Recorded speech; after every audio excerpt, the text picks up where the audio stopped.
I am sure ಇದು ಎಲ್ರಿಗೂ experience ಆಗಿರತ್ತೆ ಅಂತ ಅಲ್ವಾ? 100%. ಹಾನೆಸ್ಟ್ಲಿ ಹೇಳ್ತೀನಿ, ಲವ್ಗೆಲ್ಲ ಫಿನಾನ್ಷಿಯಲಿ ಇನ್ವೆಸ್ಟ್ ಮಾಡೋದು ತುಂಬಾ ತಪ್ಪು. ರಿಯಲಿ 100%. ಏನ್ ಹಿಂಗೆ ಅಂದ್ಬಿಟ್ಟು ಲವ್ ಖರ್ಚು ಮಾಡೋದಕ್ಕೆಲ್ಲ ಲವ್ ಮಾಡ್ಬೇಕಾ? ಹೆಣ್ಮಕ್ಳು ಖರ್ಚಿರಲ್ಲ ಲವ್ ಅಲ್ಲಿ, ಅವ್ರಿಗೇನ್ ಖರ್ಚಿರುತ್ತೆ? ಇಲ್ಲ ಸರ್, ಪಾಪ ಗಂಡ್ ಮಕ್ಳಿಗೆ ಖರ್ಚಿರೋದು. ಇದು ಆಕ್ಚುಲಿ ಚೆನ್ನಾಗಿದೆ.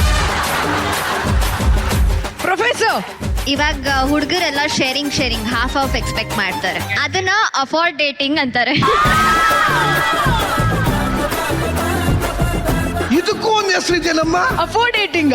ಏನೇ ಎಕ್ಸ್ಪೆನ್ಸಸ್ ಇದ್ರು ಈಕ್ವಲ್ ಆಗಿ ದಟ್ ಸ್ಪ್ಲಿಟ್ ಮಾಡೋದು. ಹೌದು. That is afford dating. Sir ಕಲ್ತು ಬಿಟ್ಟಿದ್ದಾರೆ ಸರ್. ನನಗೆ ಇವರು ಈ ಜನರೇಷನ್ ಸಾವಾಸನೆ ಬೇಡ.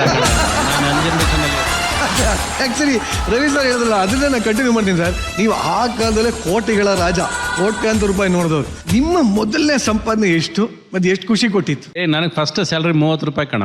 30 ರೂಪಾಯಿ? 30 ರೂಪಾಯಿ. ನಾನು ಫ್ಯಾಕ್ಟ್ರಿಯಲ್ಲಿ ವರ್ಕ್ ಮಾಡಿದೆ ನಾನು. ಸಿನಿಮಾ ಬರೋಕ್ಕಿಂತ ಮುಂಚೆ? ಹೌದೌದು. ನನ್ನ ಮನೆ ಪಕ್ಕದಲ್ಲೇ ಒಂದು ಅಂಗಡಿ ಇತ್ತು. ಅವ್ರಿಗೆ ಹೋಗಿ ಅಟೆಂಡೆನ್ಸ್ ಹಾಕಿ ಅದೆಲ್ಲ ಮಾಡಿ ಪೂಜೆ ಮಾಡೋ ಕೆಲಸ ಎಲ್ಲ ಕೊಟ್ಟಿದ್ರು.